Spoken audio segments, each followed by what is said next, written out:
Yo, what's up mga kaibigan? Nalina tayo magkwentuhan. Kahapon nga ay muling nakapag-miss si Luka Doncic ng game dahil sa patuloy na makikipaglaban niya sa calf injury. Isang injury na pabalik-balik na nga para sa kanya. Dahil sa miss game niya kahapon ay opisyal na siyang out sa mga NBA awards. Hindi na nga siya aabot sa minimum na 65 games requirement para maging eligible na manalo ng regular season awards tulad ng All-NBA Team Selection at MVP Award. For the first time since rookie season niya ay hindi nga siya magiging parte ng All-NBA team at wala nga siya for consideration sa MVP award. At sa mga pinapakita na stats si Jokic ngayon at trajectory ng OKC Thunder at sa mga susunod na taon given na ang bata pa nga ng kanilang team at ang dami pa nilang draft picks and cap space, posible nga mahirapan talaga si Doncic na manalo pa ng award na ito in the future.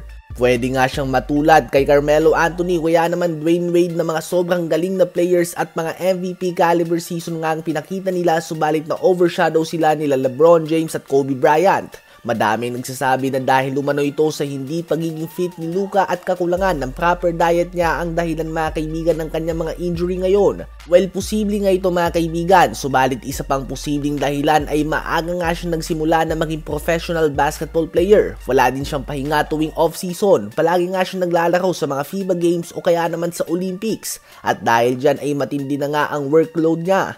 Bagamat 25 years old pa lamang si Doncic, talo niya pa nga ang workload ng isang 10-year NBA veteran. Kaya naman bagamat 25 years old pa lang nga siya ay nakuha na din niya ang experience sa isang 10-year NBA veteran.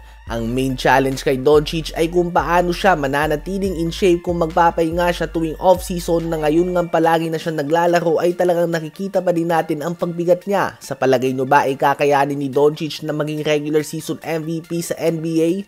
Ngayon ay tumungo naman tayo kay Shai Gilgeous-Alexander ng OKC Thunder na league leader sa points per game ngayong season, averaging 31.5 points per game while leading the second youngest team sa NBA sa best record sa Western Conference. Kaya naman number 1 siya sa mata ng iba sa MVP ladder, including ang NBA mismo. Matapos ang season na ito ay eligible o pwede nang pumirma si SGA ng 4 years, $294 million contract extension. Ito ay magsisimula kung sakali sa 2027-2028 NBA season kung saan may edad siyang 29 years old. Sasahod siya dito ng $66 million.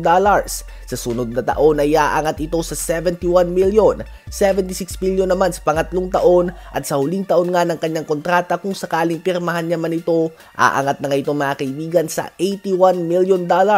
Napakalaking pera nga niyan mga kaibigan. Ang katulad nga ni Michael Jordan noon ay may sahod lamang na less than $4 million sa 14 out of 16 NBA seasons niya. Ganyan na nga kalaki ang sahod ng mga players ngayon kumpara noon. Kaya naman ang iba nga ay tinatamad na talaga na mag-ensayo ng maigi kapag nakapirma na sila ng malaking kontrata. Ano ba ang masasabi nyo tungkol dito? Deserve nga ba ito ni SGA?